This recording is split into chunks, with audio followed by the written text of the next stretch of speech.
BBOR Black Box Online Radio, coming to you from West Virginia. BlackBoxNid88 on Instagram for the bonus podcast.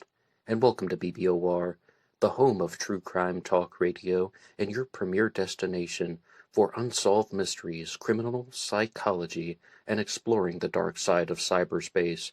My name is Ned DeHaan, and I am your host, as well as the creator of AstroPsych 400 here on YouTube, and regular contributor to the Zodiac Killer channel. And a great way to support these shows is just by listening to some more content. But you can also go over to Amazon.com and have a look at the book Killer on a White Horse, written by me, Ned DeHaan. It is a novel, murder mystery, inspired by the Zodiac Manson connection, but it is indeed fictional. However, who doesn't love a good mystery? And there is always the TeeSpring page. Feel free to check out some of the merchandise. And remember, being weird is not a crime. Let the show begin. Okay, hello everybody. Today is Friday, another Anything Goes Friday. Welcome to the show. How's everybody doing? The motivation for this episode is twofold.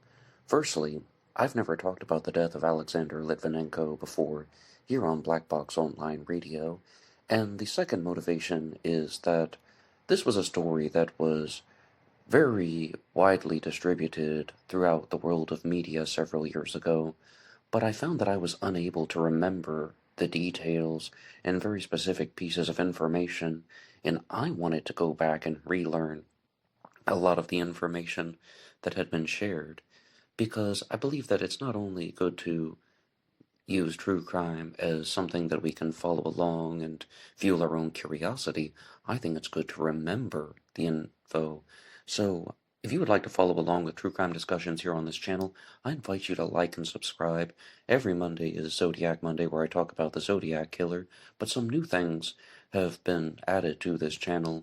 Recently, I started doing a segment on Wednesdays about the Phantom Killer, an unidentified serial killer mystery from 1946, and on the weekends, I do a segment about JonBenet Ramsey and her murder from 1996.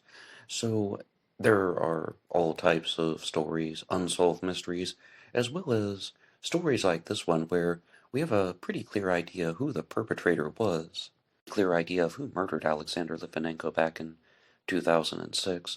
However, a lot of the details surrounding the story are resting in muddied waters, for lack of a better term. To help us out, we're going to go over to an article called Timeline of Events in Alexander Litvinenko Investigation from the AP in 2016. A British judge has published published a report on the 2006 death of former Russian agent Alexander Litvinenko, saying Vladimir Putin probably approved a plan by the Russian Security Service to kill him with poison. Here is a timeline of events surrounding the case. In 2000, Alexander Litvinenko flees Russia and seeks political asylum in Britain, which was granted the following year. In 2002, Litvinenko co-writes a book in which he accuses his former FSB superiors of carrying out a number of Russian apartment block bombings in 1999, which were blamed on Chechen militants. And the name of the book was Blowing Up Russia. And if you were to look at this story very generally, the way that a lot of the countdown channels, that I like to call them, they're the websites and the YouTube channels that would do like top 5 suspicious deaths or top 5 shocking stories. They would often talk about the death of Alexander Litvinenko, and they shared one particular detail that I thought was very odd, and that is Alexander Litvinenko came forward after he refused to participate in a plot to kill a particular billionaire, and he went public about what was going on and what the Russian operatives were doing.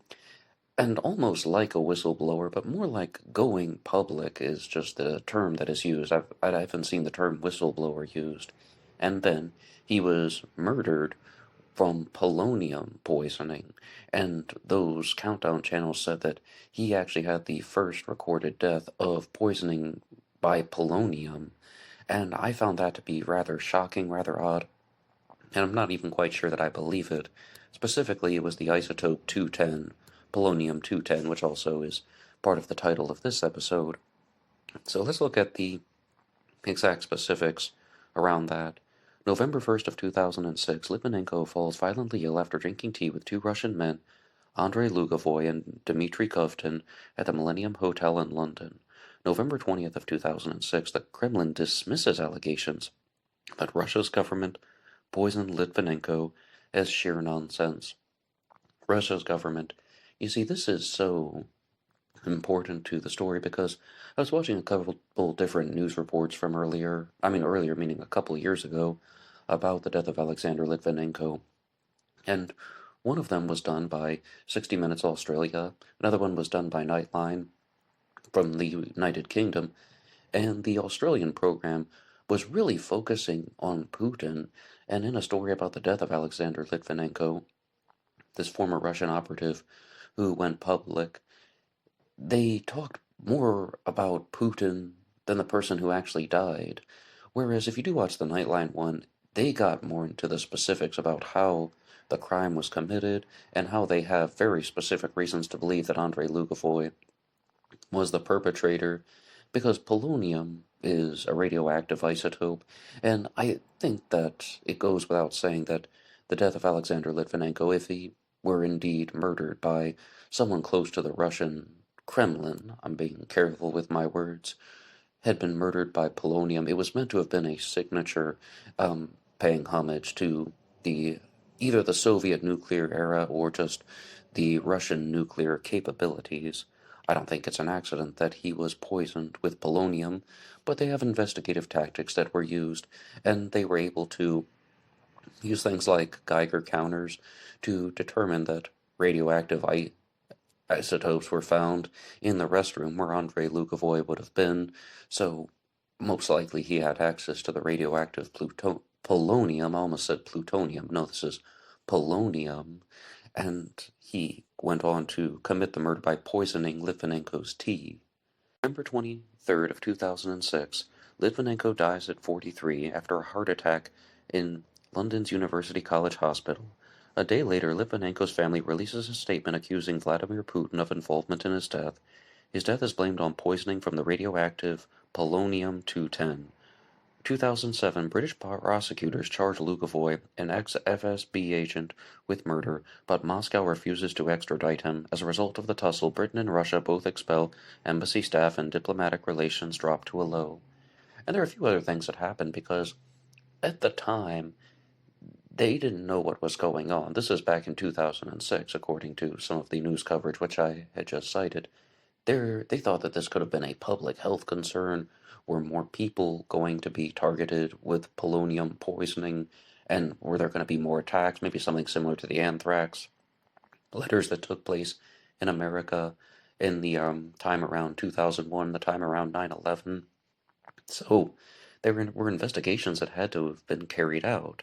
However, as far as the extradition process goes, I'm sure a lot of people are wondering, what is it with the stories of all of these individuals committing crimes like murder, or perhaps in this case, an assassination, or even other crimes, financial crimes? If you were to get on the FBI most wanted list, you might even still see a picture of Semyon Mogilevich, and he was on there as long as I can remember. That's just part of my adolescence, looking at the FBI's top 10 most wanted list, and some guy named Semyon Mogilevich was on there, if I'm pronouncing his name correctly. And they just said that even though he was wanted by the FBI for all of these crimes, he lived freely in Russia. Now, how on earth could that happen? Well, I since learned that Russia and the United States do not have an extradition treaty. And I was like, well, that's terrible. The United States absolutely needs to have an extradition treaty with Russia so you can get criminals like him over to the United States to face trial for their crimes.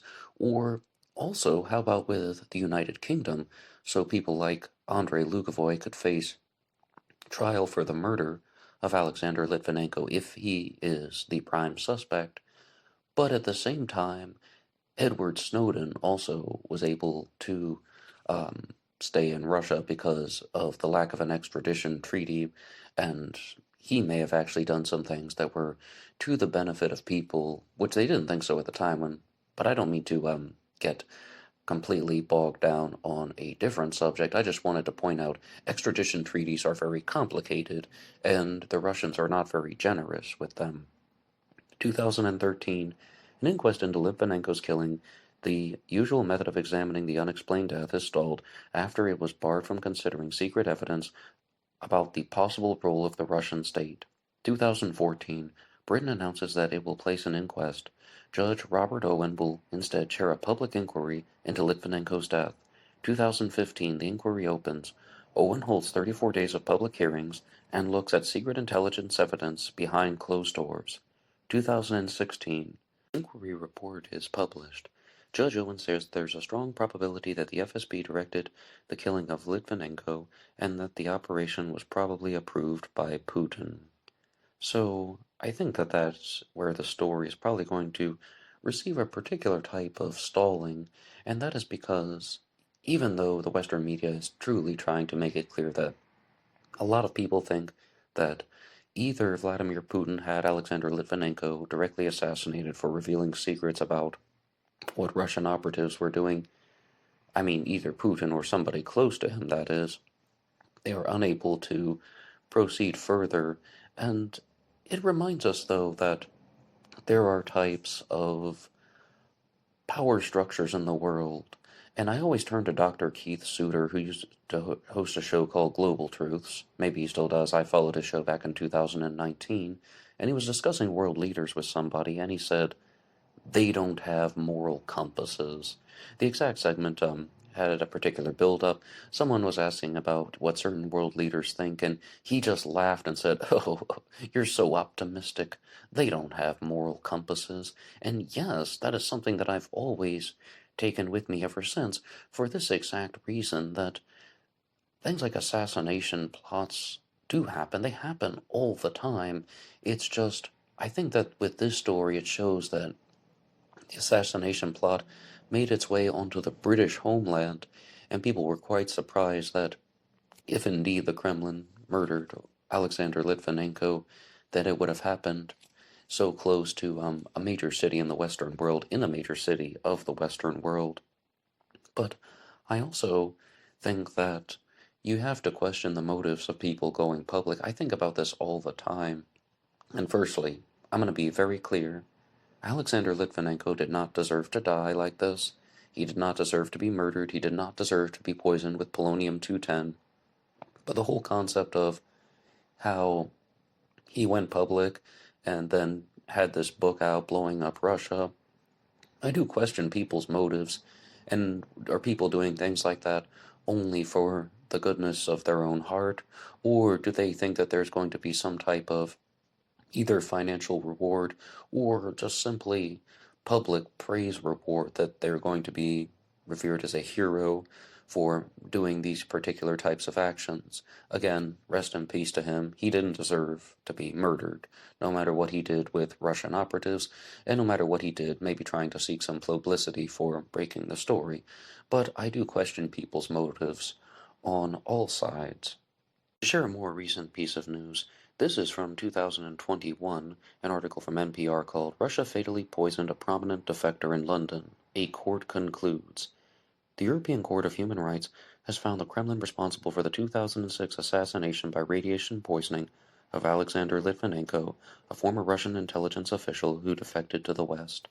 And some details about that have already been shared. Firstly, the radioactive poisoning involved tea that had been contaminated with polonium-210, and also that he was living in the United Kingdom and working as what I heard labeled as a security consultant, and I think you can draw a few conclusions based on that. I was about to say rush to conclusions, but I didn't want to say rush into conclusions, even though I just did. Meanwhile, British police said Tuesday that they have identified a third suspect in the Russian-linked nerve agent attack on a former Russian double agent in southern England. Litvinenko died in London weeks after drinking tea that was later found to have been laced with the deadly radioactive compound polonium-210. In its ruling, wait, compound, is that the right word? In its ruling, the ECHR said it cannot but conclude that the two Russian intelligence agents, Andrei Lugovoy and Dmitry Kovtun, had killed Litvinenko, acting as agents of the respondent state, which it would be Russia. And Andrei Lugovoy has been interviewed about this on television. I mean, they openly talked to him for 60 Minutes Australia, and they pointed out that he wasn't denying involvement. He was just trying to push the blame onto somebody else or ask other people. He was like, why don't you ask, so and so about their role in this? And also, he went on to get his own TV show in Russia, which was called Traitors. Nonetheless, that was something that was shared by the BBC Nightline. However, the court rejected a claim for punitive damages by Litvinenko's widow Marina, who brought the case. She also speaks out very publicly about the events surrounding his death. She's featured in numerous places on YouTube condemning the Kremlin, and very specifically Putin for Litvinenko's death. The ECHR, also known as the Strasbourg Court, is affiliated with the Council of Europe, which is distinct from the European Union. The Kremlin has denied any involvement in Litvinenko's death, while Lugovoy and Kovtun has suggested that the defector may have poisoned himself. However, critics of Russian President Vladimir Putin, himself a former KGB officer, say that Litvinenko's death is part of a deliberate policy to liquidate defectors. On his deathbed, Litvinenko himself accused Putin of ordering his assassination. The European Court's decision is in line with the findings of a 2016 inquiry into Litvinenko's death. It concluded that the FSB, the successor to the KGB, carried out the operation to kill him, which was probably approved by Mr. Nikolai Patrushev, then head of the FSB, and also by President Putin. And as I said, it's really difficult for people in the Western media to try and find out confidential and top secret information. Who said what during a particular conversation? Who said what during a secret meeting, which they almost certainly would not have access to? Did Vladimir Putin actually give out a direct order to murder Litvinenko? I mean, I personally do not know at this point. Somebody knows. Oh, absolutely, somebody knows. But I just wanted to point out how the media often leaves certain elements very wide open, and you can even see this in some of the news reporting. I was talking about that piece on 60 Minutes Australia. Like, they're even saying stuff like, a confidential source close to the Kremlin has said this and this and this.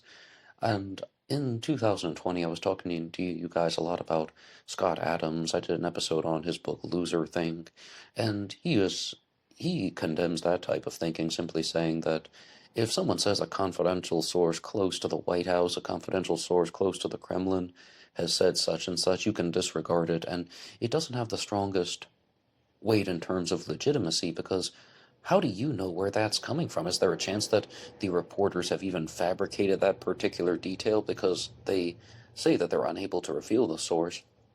I mean, my honest take on the subject is sometimes people are telling the truth and sometimes they're not, and that's not the answer anyone wants to hear. But I just want to be very clear. There are muddied waters. That's the expression that I used before, and I'm always approaching what the media puts out with a certain degree of skepticism. New suspect named in the poisoning of Alexander Litvinenko, and Alexander Litvinenko assassination suspect dies of COVID in 2022. This is an article from The Guardian, and that was just the headline. That was written by Piotr Sawyer, just citing the source, and it's not referring to Andrei Lugovoy, but the other one. Dmitry Kovtun was one of the two Russian men accused over poisoning death of ex-spy in London in 2006. Dmitry Kovtun, one of the two Russian men accused of assassinating the former spy and Kremlin critic Alexander Litvinenko in London, died of COVID in a Moscow hospital on Sunday. Litvinenko died in 2006, weeks after drinking tea laced with the radioactive isotope Polonium-210 at his London hotel, where he met, at a London hotel, where he met Kovtun and the other suspect Andrei Lugovoy. The case has since weighed on relations between Britain and Russia. After Litvinenko's death, detectives found polonium in all of the hotel rooms where Kovtun and Lugovoy had stayed. And it's a little bit more intricate and sophisticated in their investigation than just that. As I said, they had security footage of Lugovoy and Kovtun entering a particular restroom. They stay in there for 3 minutes, and then they again did testing on the restroom and found that there had been radioactive polonium in that particular restroom. So it's not just that polonium was found in all the hotel rooms where they're staying. There's a little bit more to it than that. And as well as there was also polonium found on Lukovoy's plane seat from Moscow and in numerous other locations at a stadium. Kovtun's death at age 56 was first reported by Lukovoy, a former KGB bodyguard who is now a Russian MP, who wrote on his Telegram page on Saturday, "This is an irreplaceable and difficult loss for us. Sad news came today as a result of serious illness associated with the coronavirus infection. My close and faithful friend suddenly died," said Andrei Lukovoy. A British inquiry in 2016 concluded that the Litvinenko murder was an operation of Russia's FSB spy agency, and the assassination was probably is actually written in quotation marks, probably approved at the time by President Vladimir Putin.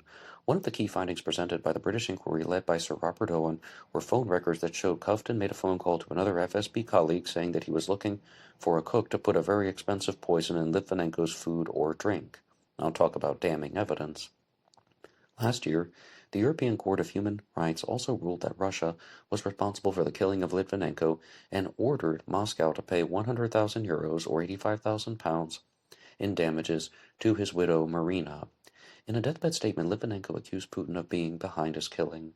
The Kremlin has always denied charges and refused to extradite the two suspects to face trial. As I said, because of extradition treaties, they are not compelled to. And international law, it's very complicated. I don't pretend to be a lawyer, but we could talk about this in some other true crime cases, like the Interpol red warrants for different individuals. I don't even want to say anymore because those things aren't extremely relevant to this.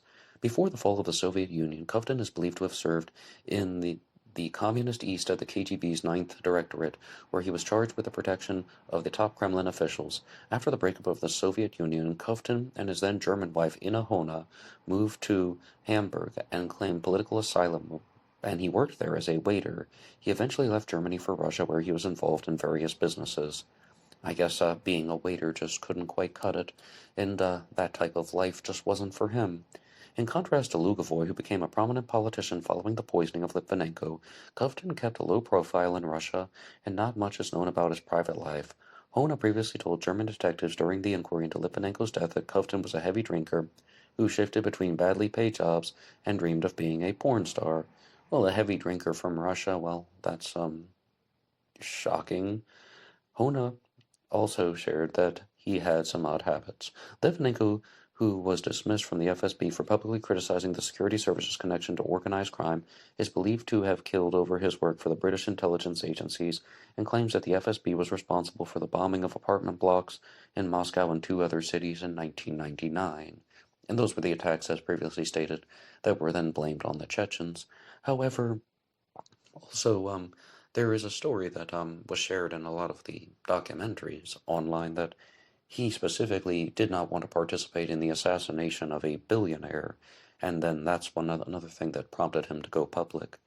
The Litvinenko killing was followed by a series of other poisonings of Kremlin critics that the West blamed on Russia, included the attempted poisoning of the former double agent Sergei Skripal in Britain in 2018, and the opposition leader Alexei Navalny in Siberia in 2020. I'm sure some of you guys remember the story of Alexei Navalny. That's another one that was very widely distributed. But that's where I'm going to have to leave it at for now.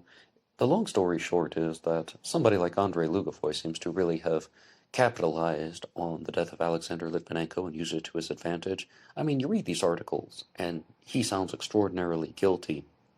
Kovtun sounds extraordinarily guilty, but I mean, I always approach things with a degree of skepticism on all sides, and I am somebody who genuinely believes that there are good people in the world, that there are good actors, and that not everyone is coming at it from a self-serving agenda, or at the very least, if they are coming at it from a self-serving standpoint, they're trying to help other people along the way. And I hope that Alexander Litvinenko would have fallen into that category. Yes, it did seem like he was trying to get publicity, and it did seem like he was trying to rebuild his life in the United Kingdom, which perhaps he had somewhat of a right to do. I mean, he was granted asylum there. But I do question some of the motives that he had for going public, and some people do some bad things in the past, and then they want to just turn on the people who were involved with that and try to make themselves look like a hero. I have to be very honest with you. I've had that type of instinct. Now, I can't say what other people are thinking. I'm not a psychic, I'm not a mind reader, but that idea has come to mind throughout this episode. But also, no matter what, he was murdered, poisoned, and the story about Lugavoy Kovton lacing his tea with polonium, I can comprehend the narrative, and that would mean that not only those two individuals, but also perhaps a lot of higher ranking Russian officers are probably behind this, and that is an assassination because someone was revealing information that they didn't want to get out, or also just being a staunch critic of their operations, which were deadly. I mean, hundreds of people died in those apartment block bombings. But what do you think about the death of Alexander Litvinenko? And what do you think about the stories and the way that the mainstream media chooses to present them? And do you ever just feel skeptical and begin to doubt everybody on all sides of an issue where you think that there are just conflicting narratives and not everyone is telling the complete truth? Please share your ideas in the comment section down below. Anybody can write the show at BlackBoxOnlineRadio at AOL.com. You can also get me on Facebook. My personal Facebook is in the description box. And there was always BlackBoxNid88 over on Instagram. And I will see you there for the bonus podcast. Until next time.